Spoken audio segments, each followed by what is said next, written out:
তাই 24-এর পর আন্দোলনের পরে কেন তাকে যদি আইনের আওতায় করে আইনের মুখোমুখি 5ই আগস্টে আমাদের লালমনিরহাটের অবস্থা ছিল অন্যরকম। 5ই আগস্টের পরে হচ্ছে অবস্থা পরিবর্তন হয়ে আগের থেকে এখন ভালো অবস্থায় ছিল। আমরা প্রশাসনিক প্রতিটা সেক্টর আমরা চেষ্টা করছি সংস্কার নিয়ে আসতে, কিন্তু এই যে জজ কোর্ট এইখানে যে এত বড় সিন্ডিকেট চলে সেটা কিন্তু আমরা ওইভাবে আমরা এটা নির্মূল করতে পারি নাই। এই যে আমি সম্প্রতি যে ঘটনাটা আমি শুনেছি যে দুজন সাংবাদিক, একজন নাজির ছিল, সে হচ্ছে বান্ডেল থাকলে প্রতি সেনমানিতে টাকা বাঁচবে। বিকাশ সেনমানি বান্ডেল কিনে জিতুন প্রতি লেনদেনে। মানে ঘুষ নিতে গিয়ে আর সাংবাদিক সেটা ভিডিও করে এবং সেটা হচ্ছে গণমাধ্যমে প্রচার করে। এখন গণমাধ্যমে প্রচার করার ফলে যদি এখন সাংবাদিকদের গণমাধ্যমে যদি টুটি চেপে ধরা হয়, তাহলে এটা কি কোনো স্বাধীন বাংলাদেশের নতুন বাংলাদেশের কোনো কার্যক্রম হইতে পারে? আমি কালকে কি পরশুদিন এটা একটা মাইকিং শুনলাম যে ওরাই মানে এই যে নাজিরকে বরখাস্ত করা হয়েছে, এই নাজিরেই হচ্ছে মাইকিংটা করাইছে। তার মানে এটা কি দ্বারা আমি চুরি করব, চুরি করার পর আমাকে ধরবে, তারপর আমি আবার মাইকিং করব যে আমি চুরি করছি, আমাকে ধরছে, আমাকে আবার আপনারা ইয়া করেন। এটা কি হাস্যকর না?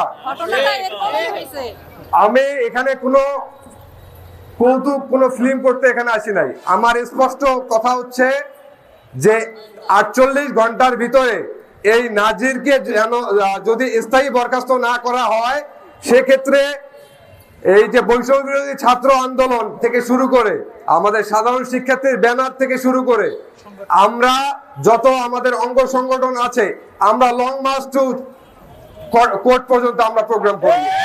যে সুশীল সমাজ আমরা একত্রিত হয়েছি, আমরা দেখেছি 5ই আগস্টের আগেও যেরকম ঘুষ দুর্নীতি ছিল, কিন্তু 5ই আগস্টের পরেও কিন্তু এরকম ঘুষ দুর্নীতি টেন্ডারবাজ কিন্তু আমাদের জড়িয়ে পড়েছে।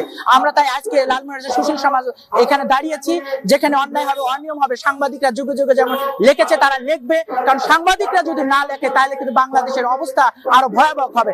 আমরা দেখেছি এই ঘুষ টেন্ডারবাজ কিংবা এই যারা দুর্নীতির সাথে জড়িত এই লোকগুলো যদি মাথাচাড়া যেভাবে দিয়েছে, সাংবাদিকরা যদি না লেখে, আমরা আজকে একত্রিত হয়েছি যে সাংবাদিকরা তাদের চিন্তা চেতনা কিংবা সাধারণ মানুষের পক্ষে তারা লিখবে, কখনোই তারা তাদের অন্যায়ের সাথে তারা আপোষ করেনি, করবে না। তাই আমরা সুশীল সমাজ এবং ছাত্র প্রতিনিধি একত্রিত হয়েছি, যেখানে ঘুষ হবে, যেখানে দুর্নীতি হবে, যেখানে টেন্ডারবাজি হবে, সেখানে আমরা যুগে যুগে রুখে দাঁড়াবো। আমরা ইয়াছিনের মতো অসংখ্য মানুষ যারা এখনো ঘুষের সাথে জড়িত, যারা লাল পিতার সাথে জড়িত, কিংবা যারা এখনো তারা চাকরির কথা বলে মানুষকে জিম্মি করছে কিংবা মিষ্টি খাওয়ার কথা বলে জিম্মি করছে, সে সকল মানুষকে আমরা সাবধান করে দিতে চাই।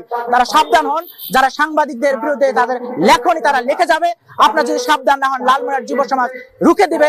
আমরা তাকে শুধু বহিষ্কার না, তাকে কঠিন থেকে কঠিন শাস্তি দিয়ে ঘুষখোর চাঁদাবাজি টেন্ডারবাজিরা যাতে সাবধান হয় যে একজন ইয়াছিনের ঘুষ নেওয়ার অপরাধে কি পরিমাণ শাস্তি হয়েছিল। সৎসাহসিকতার সাংবাদিক বিন্দুকে তার সাংবাদিকতার গলাচিপি ধরার জন্য অনেক অসৎ কর্মকর্তা পায়তারা চালাচ্ছে। আমরা বলতে চাই, এই সৎ সাংবাদিক সাহসিকতার সঙ্গে সংবাদ প্রচার করবে, এটাই তার কাম্য। আমাদের সাংবাদিক বন্ধুরা বৃষ্টিতে ভেজে রোদে পুড়ে সংবাদ প্রচারণা করবে, এটাই তাদের কাজ। কিন্তু কোন দুর্নীতিবাজ, চাঁদাবাজ, সন্ত্রাসবাজ, দখলদারবাজ যদি এদের গলা টিপে ধরার চেষ্টা করে, আমরা সাধারণ জনগণ তাদের পাশে আছি এবং থাকবো। আমি এই দুর্নীতিবাজ ঘুষখোরদের বলতে চাই, আপনাদের যদি এই বেতনের টাকায় না পোষায়, তাহলে আপনারা রাস্তায় নেমে অটো রিক্সা চালান।